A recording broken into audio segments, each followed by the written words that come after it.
ఓం విఘ్నాధిపతే నమో నమః. ఇప్పటి వరకు సుగ్రీవుడు హనుమంతుడు ఏ విధంగా మాట్లాడుకుంటున్నారు? సుగ్రీవుడు రామలక్ష్మణుడు చూసి ఎవరో వస్తున్నారు అని అనుమానపడటం జరిగింది. హనుమ వాళ్ళ చేతిలో ధనస్సుంది, బాణాలున్నాయి, అందుకనే నేను అనుమానపడుతున్నాను. సరే, నువ్వు ఇంత ఇదిగా చెప్తున్నావు కదా, ఒక పంచే, నువ్వు ఈ రూపాన్ని విడిచిపెట్టు, మరొక రూపం పొందు, వేరే రూపంతో వాళ్ళ దగ్గరికి వెళ్ళి వాళ్ళెవరో తెలుసుకొని రా అని పంపించాడు. హనుమ కామరూపి తన వానర రూపాన్ని మార్చివేసి భిక్షు రూపాన్ని పొందాడు. కపిరూపం పరిత్యజ్య హనుమాన్ మారుతాత్మజ భిక్షు రూపం తతే భేజే శటబుద్ధి తయా కపిహ. వానర రూపాన్ని విడిచిపెట్టేసి భిక్షు రూపంలో హనుమ బయలుదేరాడు.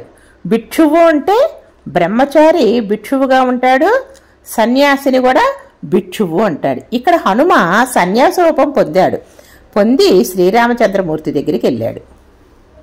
రామలక్ష్మణుడు గృహస్థాశ్రమంలో ఉన్నారు, అంటే ఇద్దరికి వివాహం అయింది, భార్యలు ఉన్నారు. ఇక్కడ హనుమ ఎలా వెళ్ళాడు? సన్యాస రూపంగా వెళ్ళాడు. సన్యాస రూపంగా వెళ్ళినప్పుడు ఎవరికి నమస్కరించాలి?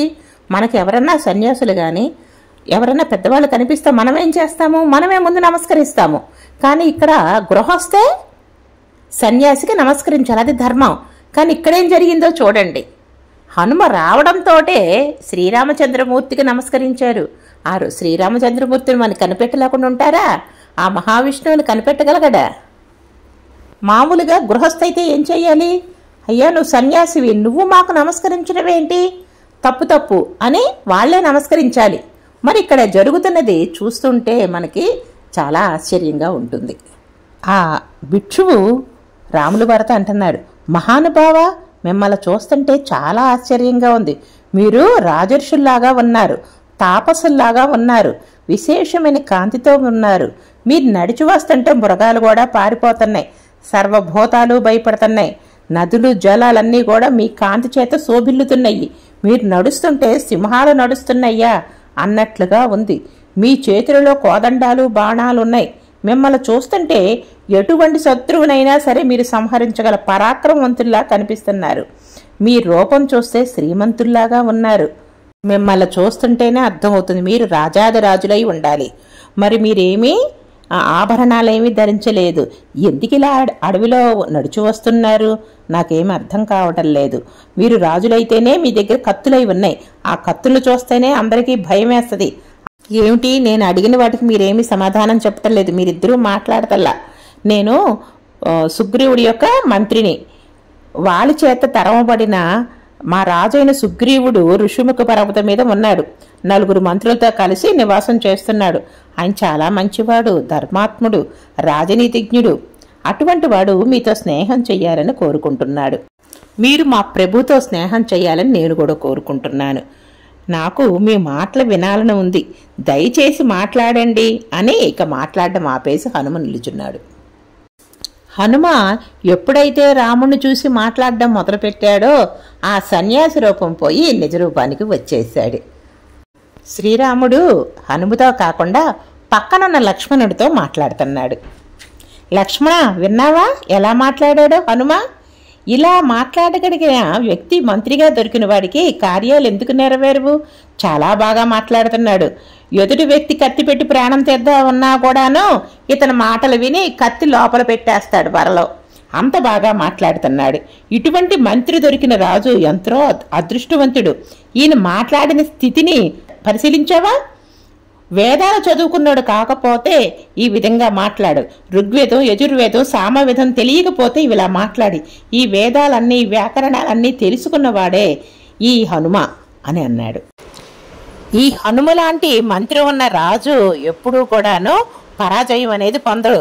ఎందుకంటే ఈ హనుమ మాటలు వింటే కత్తి తీసి యుద్ధానికి వచ్చిన కూడా ఆ మాటలు విని ఆ కత్తిని తీసుకెళ్లి వరలో పెట్టేస్తారు.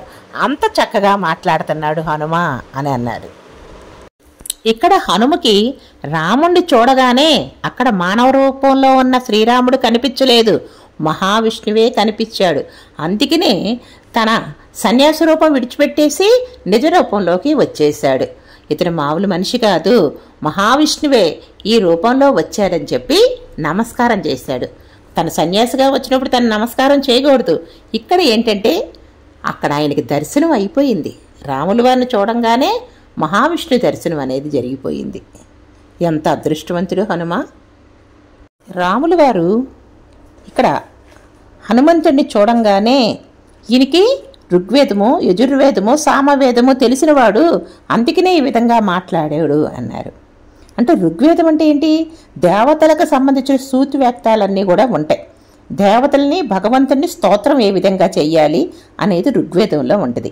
అగ్ని సూక్తంతో మొదలవుతుంది. మరి అగ్ని అంటే దేవతలను అగ్ని దేవుడినే పూజిస్తున్నారనా? అది కాదు. మన అజ్ఞానాన్ని పోగొట్టి జ్ఞానం రావటమే ఆ అగ్ని. ఆ జ్ఞానమే ఈశ్వర స్వరూపం.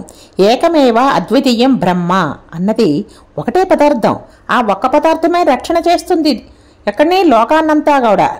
ఆ అగ్ని సూక్తం అనేది అదే ఆత్మరూపాన్ని చెప్పుకోవడమే అగ్ని సూక్తం. దేవునికి శరీరాన్ని, ఆకారాన్ని, ఒక రూపాన్ని, నామాన్ని పొందవలసిన అవసరం లేదు. పరమాత్మ అన్ని రూపాల్లోనూ ఉంటాడు, లోకాన్ని రక్షిస్తాడు. ఇవన్నీ తెలుసుకున్నవాడు హనుమ అని రాముల వారు గ్రహించి హనుమ రాముని చూడంగానే స్తోత్రం చేశాడు. ఆ స్తోత్రాన్ని వినంగానే రాముడికి అర్థమైపోయింది.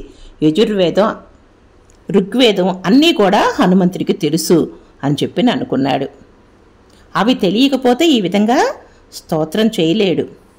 తమీశ్వరాణం పరమం మహేశ్వరం తం దేవతానం పరమం చ దైవతం.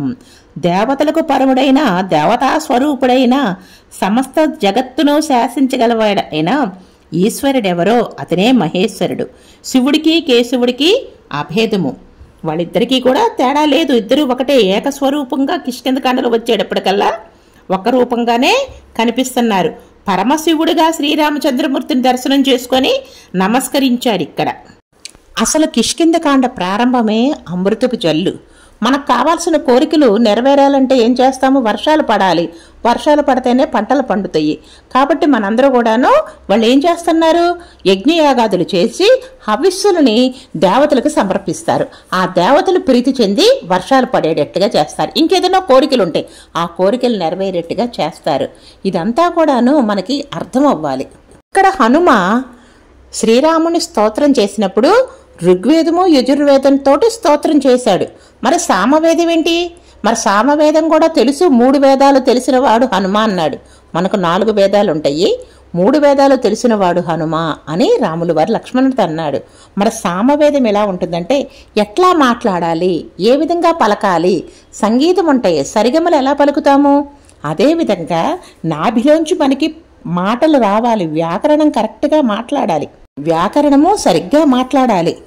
గొడుగుతున్నట్టుగా ఆ విధంగా మాట్లాడకూడదు. మాట అనేది చాలా స్వచ్ఛంగా ఉండాలి. ఆ విధంగా హనుమ మాట్లాడాడు కనుక సామవేదం కూడా తెలుసని అర్థం. రామచంద్రమూర్తి లక్ష్మణుని వంక చూసి, లక్ష్మణ, మనం ఎవరమో ఎందుకొచ్చామో హనుమకు చెప్పు అని అన్నాడు. ఎప్పుడైతే రాముడు చెప్పిన మాటలు హనుమ విన్నాడో ఆనందంతో మనసు ఉప్పొంగిపోయింది. రామచంద్రమూర్తి లక్ష్మణుని వంక చూసి, లక్ష్మణ, మనం ఎవరమో ఎందుకొచ్చామో హనుమకు చెప్పు అని అన్నాడు.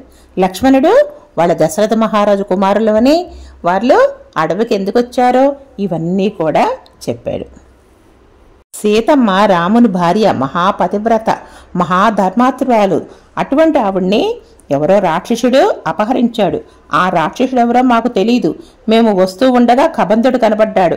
ఆయన సంహరించి ఆయన శరీరాన్ని దహిస్తే అందులోంచి ఒక మాట చెప్పారు, సుగ్రీవుడితో స్నేహం చేయండి అని చెప్పారు. అందుకనే మేము ఇక్కడ బయలుదేరాము అని చెప్పారు.